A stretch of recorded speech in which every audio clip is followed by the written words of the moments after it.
सारे प्रोसेस से आपको गुजारेंगे। जितने भी लोग पहली दफ़ा ट्रैवल कर रहे हैं उनके लिए बहुत ईजी होने वाली ये वीडियो। तकरीबन 1 घंटा पहले फ़्लाइट से गेट नंबर शो हो जाता है। जैसे You will find your life vest under your seat. Pull the vest over your head and pass. 3 tips हैं मेरे पास देने के लिए। एक तो ये कि अगर आप एयरपोर्ट पे आ रहे हो, 2 घंटे या 3 घंटे की फ़्लाइट है। अस्सलाम वालेकुम and welcome to the channel. आज की वीडियो बहुत यूनिक होने वाली है। जिसने अभी तक चैनल को सब्सक्राइब नहीं किया जल्दी से चैनल को सब्सक्राइब करें। मैं इस वक्त निकलने वाला हूं मैनचेस्टर एयरपोर्ट से सीधा नॉर्वे के कैपिटल ओस्लो में। 4 दिन का ट्रिप है और कोशिश करेंगे कि ओस्लो का चप्पा चप्पा फरोल मारे। 3 घंटे बाद फ्लाइट है। Let's go to the airport.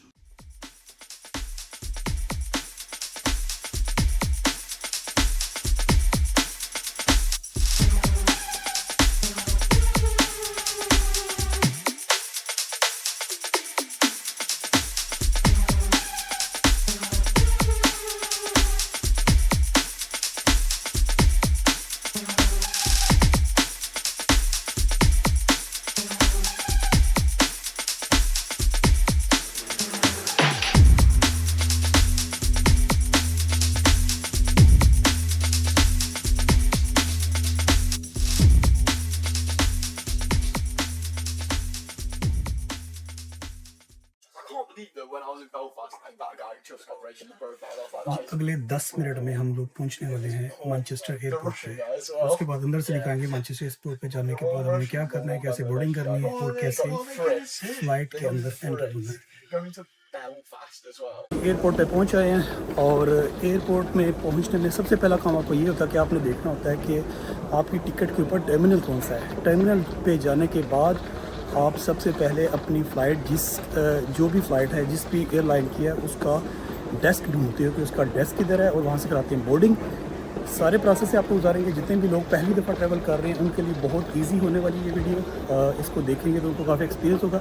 Boarding करवाने के बाद बोर्डिंग के ऊपर आएगा आपका गेट नंबर और वहाँ से हम बोर्ड करेंगे जहाज़ के ऊपर और उतरेंगे सीधा जाके नॉर्वे।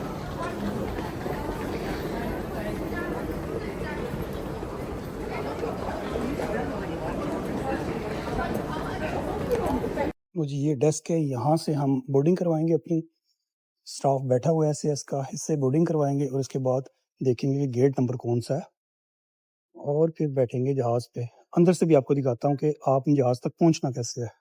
जी बोर्डिंग हो चुकी है, बोर्डिंग पास इशू हो चुका है और सामने ये सिक्योरिटी है। इस सिक्योरिटी के प्रोसेस से गुजरते हुए हम अंदर जाएंगे और जाके वो जो शॉप्स हैं उनसे गुजरते हुए देखेंगे हमारा गेट नंबर कौन सा। अभी तक गेट नंबर इशू नहीं हुआ क्योंकि थोड़ा सा टाइम है और जैसे ही गेट नंबर इशू होता है, गेट नंबर इशू करवाने के बाद हम उस गेट पे पहुंचेंगे और वेट करेंगे फ़्लाइट का। अंदर से दिखाता हूँ आपको कैसा मंजर होता है, कहाँ कहाँ से गुजर के आपने जहाज़ तक पहुँचना है। Let's go. डायरेक्शंस आपकी ज़िंदगी में बहुत अहम किरदार अदा करती हैं। तो ये गेट्स की भी डायरेक्शन होती हैं।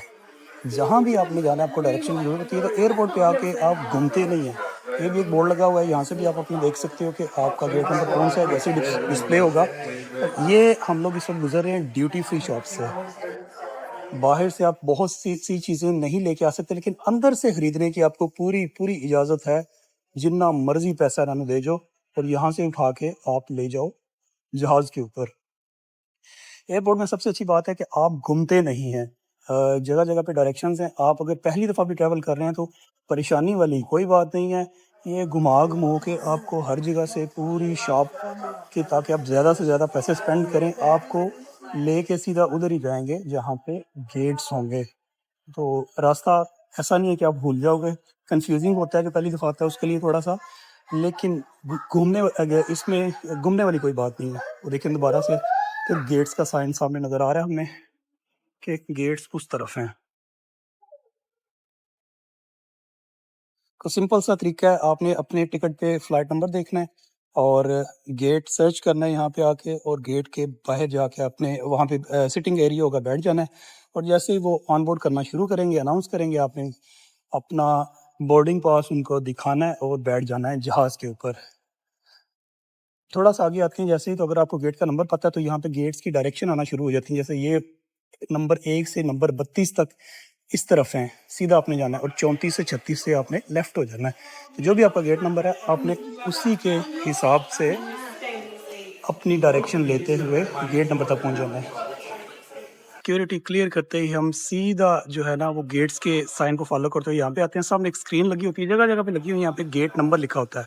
आपके बोर्डिंग पास के ऊपर जो है वो आपकी फ़्लाइट का नंबर होगा और फ्लाइट के नंबर को देख के आपने देखना है स्क्रीन पे कि आपका गेट नंबर कौन सा है, और उसके बाद ये रास्ता जाता है, वहाँ पे गेट के साइन लगे हुए हैं और आपने इस रास्ते को फॉलो करते हुए अपना गेट का नंबर ढूंढना है, कौन सा गेट नंबर जहाँ पे आपका जहाज आके लगेगा। तो मैं अभी थोड़ा सा अर्ली हूँ, मेरा गेट नंबर अभी तक शो नहीं हो रहा, और जैसे ही शो होगा तकरीबन 1 घंटा पहले फ़्लाइट से गेट नंबर शो हो जाता है। जैसे गेट नंबर शो होगा तो हम लोग ढूँढेंगे अपने गेट नंबर को और जाएँगे उस गेट की तरफ जहाँ पे हमारा जहाज़ हमें उठाएगा। गेट नंबर मिल चुका है और गेट नंबर है मेरी फ़्लाइट का 32 है इस डायरेक्शन पे। तो चले जी गेट नंबर 32 पे चलते हैं और जाके देखते हैं कि बोर्डिंग करने का क्या तरीका है आगे।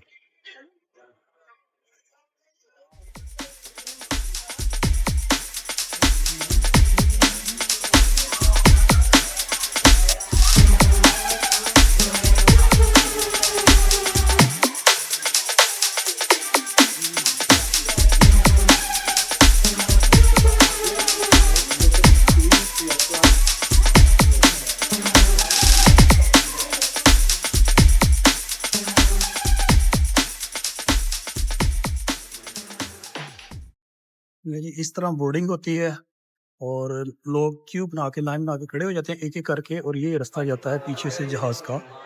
और जैसे ही जहाज़ के पास हम जाएंगे और आगे वाला सीन आपको दिखाते हैं, बोर्डिंग हो गई है और अब बैठ रहे हैं हम जहाज़ के अंदर।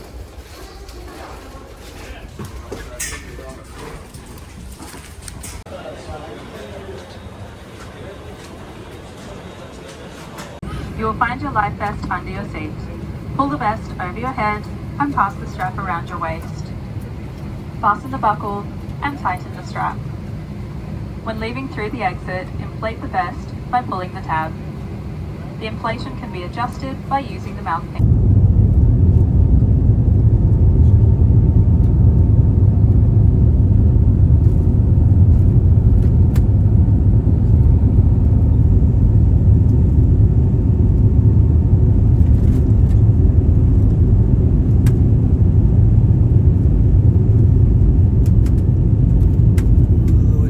ये गया हवा में,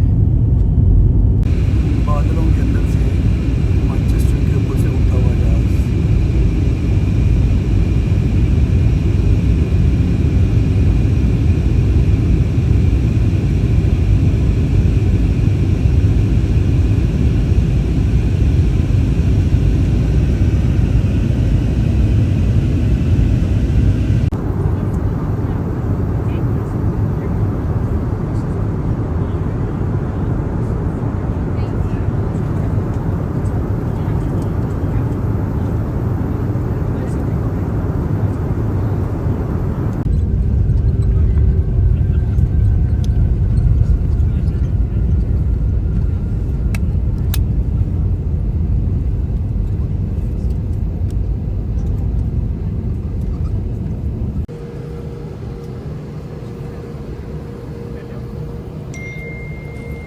ओस्लो में लैंड हो गया। नेक्स्ट स्टेप है हमारा इमिग्रेशन।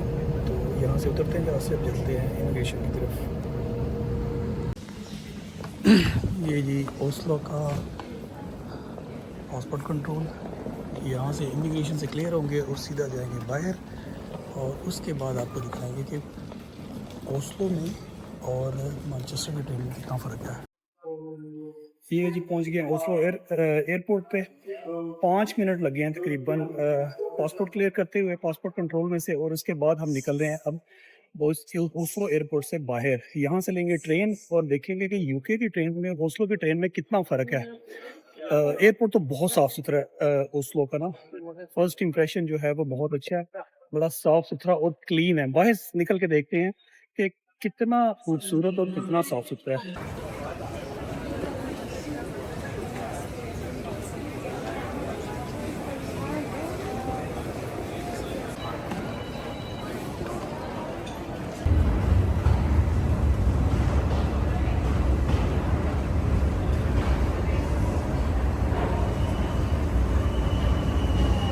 ओस्लो का जो है वो है कि ट्रेन स्टेशन यूके से अलॉट बेटर है, बहुत साफ सुथरा है। तो ट्रेन की हालत भी अच्छी लग रही है। अंदर बैठते हैं और देखते हैं कि इसकी अंदर की हालत और यूके की ट्रेन की अंदर की हालत जो है, इनमें क्या comparison. Let's go.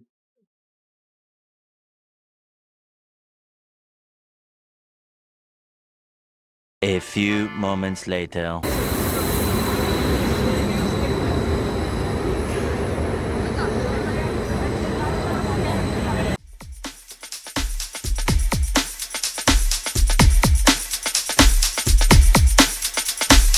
First impression ये है कि बहुत ज़्यादा साफ सुथरा है अंदर से, यूके की ट्रेनों से बहुत ज़्यादा बेटर है। और 3 टिप्स है मेरे पास देने के लिए। एक तो ये कि अगर आप एयरपोर्ट पे आ रहे हो, 2 घंटे या 3 घंटे की फ्लाइट है, खाना बिल्कुल नहीं देते उसमें। घर से कुछ खा के आएँ, एयरपोर्ट से कुछ खा के आएँ। अगर दोनों जगह से नहीं तो रोज़ा रखें, बचत की बचत, स्वाब का स्वाब। दूसरी चीज़ ये है कि बहुत छोटे-छोटे जहाज़ हैं, जितनी छोटी फ्लाइट्स थी बहुत छोटे जहाज़ होते हैं उनमें, और थोड़ा कंजेस्टेड फ़ील होता है। लूज़ कपड़े पहने, ईज़ी ट्रैवल करें। तीसरी चीज़ ये है कि छोटा ट्रैवल करना हो, हैंकर ही आपके पास हो, किसी को तकलीफ मत दें। आपके किसी भी यूरोपियन या किसी भी ट्रेन जाती है जो एयरपोर्ट के अंदर जाकर उतारती है, कम पैसों में, कम वक़्त में, और बेहतरीन सफ़र आपका होता है। अभी निकलेंगे ट्रेन से बाहर और देखेंगे कि ओस्लो में और मैनचेस्टर में कितना ज़्यादा फ़र्क है, कितना ज़्यादा ग्रीन है। मैनचेस्टर तो अभी फर्स्ट इंप्रेशन तो मुझे लग रहा है कि इस वक़्त बहुत ज़्यादा ग्रीन है मैनचेस्टर से। बाहर निकलते हैं, देखते हैं कि आगे क्या होता है।